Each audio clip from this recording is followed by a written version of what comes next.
사랑하는 좋은샘 식구 여러분, 추석을 지내고 이제 오늘은 10월 11일 성령 강림후 제 19번째 주일 예배를 오늘도 비대면으로 드리게 됩니다. 먼저 성경 말씀을 봉독해 드리겠습니다. 고린도전서 16장 13절로 14절 말씀입니다. 깨어 믿음에 굳게 서서 남자답게 강건하라. 너희 모든 일을 사랑으로 행하라. 제가 이 성경 말씀을 쉬운 번역으로 읽어 드리겠습니다. 깨어 있으십시오. 믿음에 굳게 서 있으십시오. 용기를 내십시오. 힘을 내십시오. 모든 일을 사랑으로 하십시오. 추석을 지내고 식구들을 만나고 믿음으로 잘 지내신 후에 신앙의 은총과 힘으로 여러분 다시 새롭게 출발하는 일상이 되셨으면 좋겠습니다. 그동안 교회에서는 여성스러운 면들이 많이 강조되곤 했습니다. 눈물 흘리고 애를 태우고 또 이렇게 기도하고 하는 모습들이 여성스러운 측면, 어머니스러운 측면이 있다면 이제 코로나와 같은 어려운 때를 지내가면서 우리 좋은샘 식구들은 조금 더 아버지다운 혹은 용기를 낼 수 있는 그런 믿음을 나누고 싶어서 오늘 사도 바울 선생님의 말씀을 나누고자 합니다. 먼저 제가 글 하나를 읽어 드리겠습니다. 아버지란 누구인가? 아버지란 누구인가? 아버지란 기분이 좋을 때는 헛기침을 하고 겁이 날 때는 너털 웃음을 웃는 사람이다. 아버지란 아들, 딸의 성적이 기대만큼 좋지 않을 때 속으로 몹시 화가 날 때도 겉으로는 괜찮아, 괜찮아 하는 사람이다. 아버지의 마음은 먹칠한 유리로 되어 있어서 속은 잘 보이지 않지만 곧잘 깨지기도 한다. 아버지란 울 장소가 없어서 슬픈 사람이다. 아버지가 아침 식탁에서 성급하게 일어나서 나가는 장소, 그곳을 우리는 직장이라고 한다. 그곳은 즐거운 일만 기다리고 있는 곳은 아니다. 그곳으로 아버지는 머리가 새 딸린 용과 싸우러 나가신다. 그것은 피로와 끝없는 일과 사람들에게 받는 스트레스다. 아버지란 날마다 내가 아버지 노릇을 제대로 하고 있나? 내가 정말 아버지다운가 되묻는 사람이다. 아버지란 자식을 결혼시킬 때 얼굴에는 한박 웃음을 띠고 속으로는 한없이 눈물을 흘리는 울보이다. 아들, 딸이 밤늦게 돌아올 때에 어머니는 걱정하며 10번씩 중얼거리실 때 아버지는 말없이 11번 현관을 쳐다보신다. 아버지 최고의 자랑과 기쁨은 자식들이 남에게 칭찬을 받을 때이다. 아버지가 가장 부담스러워하는 말이 있다. 그것은 부전자전이라는 것과 자식은 부모의 뒷모습을 담는다 하는 말이다. 아버지는 늘 자식들에게 그럴듯한 교훈을 하면서도 자신이 실제로는 모범을 보이지 못했다고 생각하면서 이 점에 있어서는 자식들에게 미안하게 생각도 하고 남모르는 컴플렉스도 가지고 있다.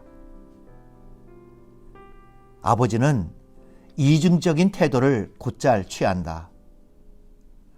아들, 딸들이 나를 닮아 주었으면 하고 생각하면서도 애들이 나를 닮으면 안 되는데 라는 생각을 동시에 하기 때문이다.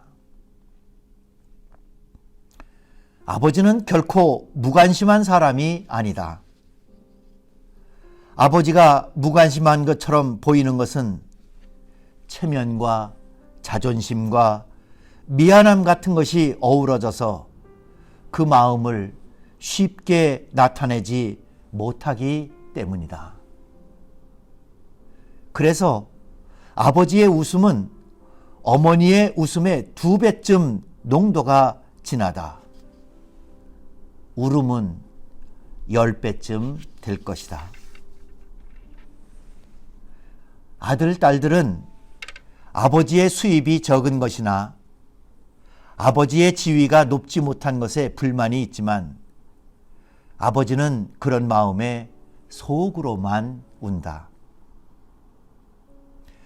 아버지는 가정에서 어른인 체를 해야 하지만 친한 친구나 마음이 통하는 사람을 만나면 소년이 되기도 한다. 아버지는 어머니 앞에서는 기도도 안 하지만 혼자 차를 운전하시면서는 큰 소리로 기도도 하고 찬송가나 복음송가도 부르신다. 어머니의 가슴은 봄과 여름을 왔다 갔다 한다면 아버지의 가슴은 가을과 겨울을 오고 간다. 아버지, 뒷동산의 바위 같은 이름이다. 시골 마을의 느티나무 같은 큰 이름이다. 초대교회의 아버지 같은 사도 바울, 그는 눈물 흘려 기도하는 면도 있었지만 오늘 본문에서는 깨어 있으십시오, 믿음에 굳게 서 있으십시오, 용감하십시오, 힘을 내십시오, 마치 우리들의 아버지처럼 믿음의 강건한 모습과 씩씩한 모습과 담대한 모습을 저희들에게 권면하고 있습니다. 칼 매닝거라고 하는 사람이 있습니다. 그 사람은 현대인들이 왜 믿음에 있어서 약해진 것처럼 보이나 하는 문제점을 3가지로 요약해 주었습니다. 첫 번째는 죄를 범죄와 동일시하기 때문이다. 아마 요즘에 비유를 들어서 한다면 코로나가 걸렸는데 해열제만 먹는 것 같이 밖에 나타난 증세에만 치중하는 모습이라 하겠습니다. 두 번째는 개인의 모든 죄의 결과를 이기려고 하지 않고 치료해야 된다고 생각하는데 약점이 생길 수 있다고 합니다. 겉에 나타나는 연약한 것들을 구석구석 조금씩 바꿔준다고 해서 치료라고 하는 이름으로 그것을 손쉽게 생각했다가는 그 죄에서 벗어나지 못한다는 이야기입니다. 3번째는 개인의 죄를 집단의 무책임으로 다 묻어버리는 일이라고 합니다.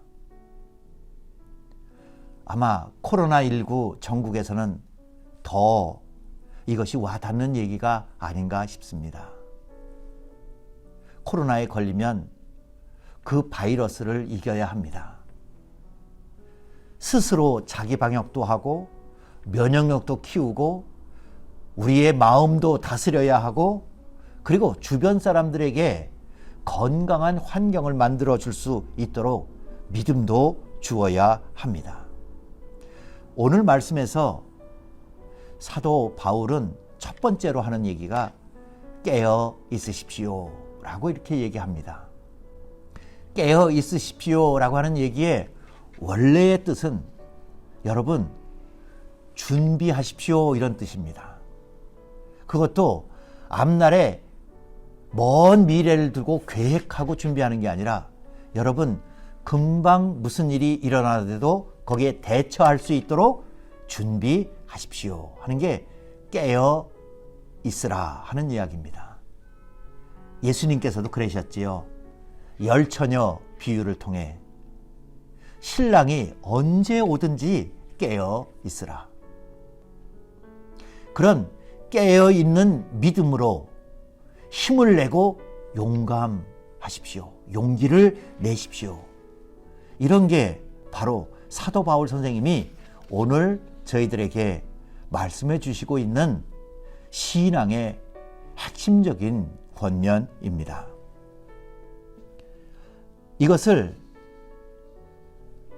한 우스운 얘기를 통해서 다시 한번 저희가 되새겨 본다면 어떤 사람이 평생을 다른 사람이 운전하는 것만 타다가 이제는 자기가 면허증을 땄답니다. 면허증을 딴 후에 새 차를 뽑았습니다.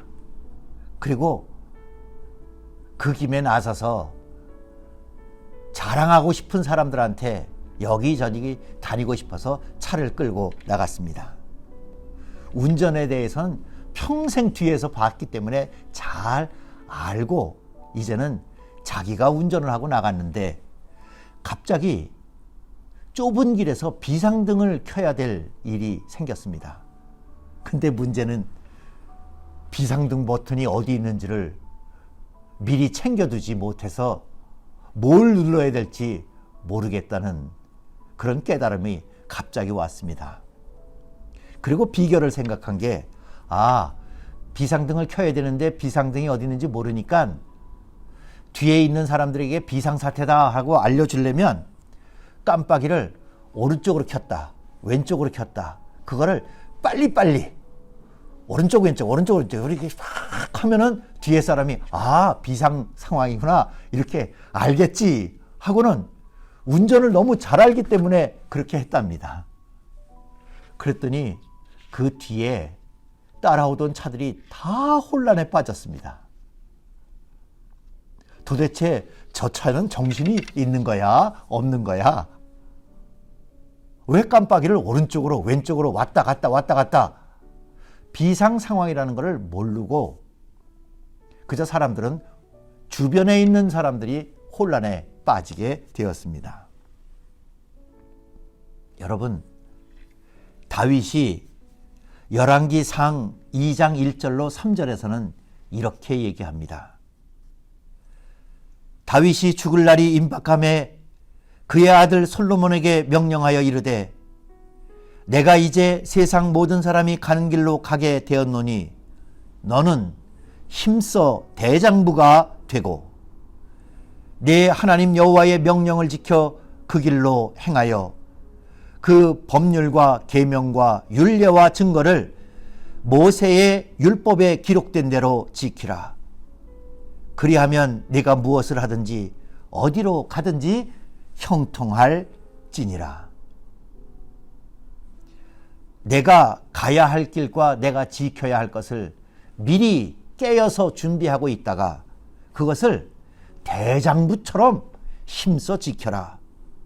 오늘의 바울의 본문 말씀과 같습니다. 바울도 연약한 측면이 있었습니다. 그런데 바울은 강한 척을 하지 않고 나의 연약함을 예수 그리스도로 말미암아 내가 능히 이길 수 있느니라 하고 자기의 약함을 주님께서 다 알고 계시는 것으로 마음을 굳게 했습니다. 그리고 그는 용기를 내서 힘을 다하여 자기의 믿음으로 나아갈 길과 스스로에게 주는 말씀으로 사도 바울은 그렇게 얘기하지요. 내게 능치 못함이 없느니라. 여러분, 다 어려운 이때 오늘 바울 선생님이 주시는 말씀을 한번 우리도 마음에 되새겨 봅시다. 깨어서 믿음을 굳게 합시다. 힘을 내고 그 힘과 능력에 대해서 용기를 가집시다. 어떤 사람은 용기가 왜 필요한지를 이렇게 표현했습니다. 용기가 필요한 것은 힘이 들 수도 있지만 진실을 쫓을 때는 꼭 필요하다.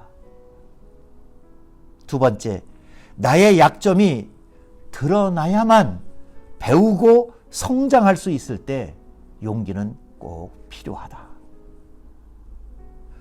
부당한 대우를 받을지라도 옳은 길을 선택해야 할 때 용기는 꼭 필요하다.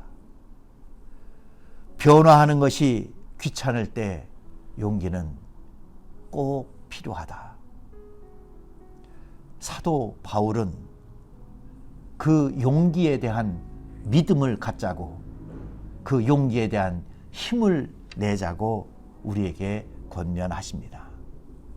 우리 식구들 여러분, 그리고 어려운 때를 살아가는 모든 아버지 역할을 해야 되는 여러분, 그리고 교회 공동체도 아버지와 같이 든든하고 느티나무 같고 속으로는 울어도 겉으로는 모든 사람들에게 용기와 희망을 줄 수 있는 저와 여러분이 됐으면 좋겠습니다. 사도 바울 선생님의 말씀을 읽어드리며 축도로 모든 말씀을 마치겠습니다. 그러나 우리는 이 모든 일에서 우리를 사랑하여 주신 그분을 힘입어서 이기고도 남습니다. 나는 확신합니다. 죽음도 삶도 천사들도 권세자들도 현재일도 장래일도 능력도 높음도 기쁨도 그 밖에 어떤 피조물도 우리를 우리 주 예수 그리스도 안에 있는 아버지의 사랑에서 끊을 수 없습니다. 로마서 8장 36절로 39절 말씀. 이제는 우리 주 예수 그리스도의 은혜와 하나님의 극진하신 사랑과 성령께서 어머니 같은 기도의 마음을 가지고 아버지 같은 굳건한 모습을 보여주고 실천하면서 모든 이웃과 가족과 공동체에게 하나님 나라를 소망할 수 있도록 저희들의 사명을 감당케 하시는 능력이 늘 함께 하옵시기를 축원하옵나이다. 아멘.